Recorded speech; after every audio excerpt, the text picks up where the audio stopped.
la Providence étant capable de tout, elle peut effectivement redonner le pouvoir beaucoup plus vite que nous le croyons à Kevin Ier. Et bien son premier acte symbolique à Kevin devra être de reconsacrer la France au cœur immaculé de la Vierge et de la consacrer, ce que Louis XIV n'a pas fait, alors que ça lui a été demandé, au Sacré-Cœur. Pourquoi ? Tout d'abord pour avoir des grâces du bon Dieu. Et avec les grâces du bon Dieu, on est invincible. Bon, c'est quand même pas rien. Alors évidemment, tous les qui m'écoutent vont ricaner, ne vont pas mesurer la portée de mes propos, qu'importe. Mais les catholiques, eux, les comprendront.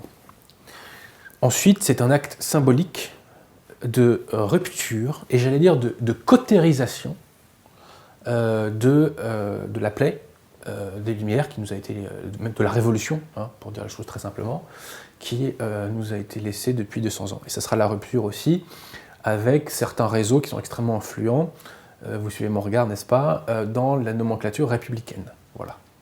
Et donc ça sera le passage vraiment d'un monde à un autre, ou plutôt d'une page de l'histoire à une autre page de l'histoire.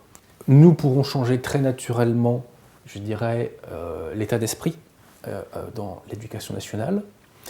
Très naturellement, l'hostilité à l'Union européenne ira s'accroissant. Donc tout, comme des dominos, va finir par se décliner. Et qui dit hostilité à l'Union européenne dit nouvelle possibilité de mettre en place une politique industrielle, dit possibilité de gérer ses flux migratoires. Sachant que pour gérer ces flux migratoires, on peut le faire indépendamment de l'UE, soit dit en passant. Mais tout va se mettre en branle assez logiquement.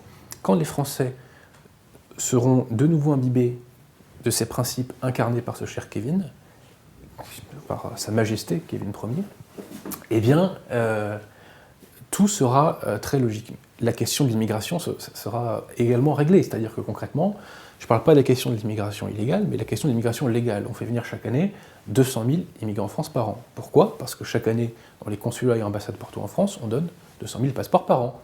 Eh bien, lorsque les vraies valeurs seront rétablies, ceci n'aura plus lieu. Donc, une fois qu'on a les bonnes fondations, derrière, tout découle assez naturellement. Donc, ce que doit faire en priorité ce cher Kevin, c'est restaurer les bons principes avec ces deux actes-là. Il doit également réformer l'instruction publique ? La réforme de l'instruction publique ira de soi, puisque, si vous voulez, cette éducation issue de ce que j'appelle moi la franc-poissonnerie, sera, comment vous dire, les Français ils seront hermétiques.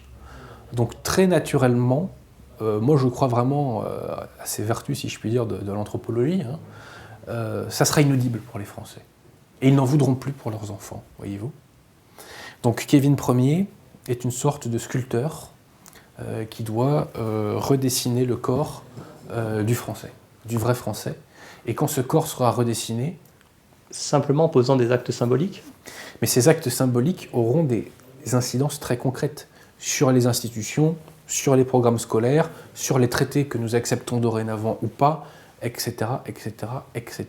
Tout simplement, sur les pays avec lesquels nous voulons faire alliance ou pas, car n'oubliez pas que défendre les intérêts d'un pays, c'est défendre ses intérêts matériels, mais c'est aussi défendre ses intérêts spirituels. Ça, c'est la vraie faute des rois de France. Ils n'ont pas toujours pensé comme ça, surtout dans les derniers siècles. Et je crois que d'ailleurs que la chute de la monarchie vient en partie de ça.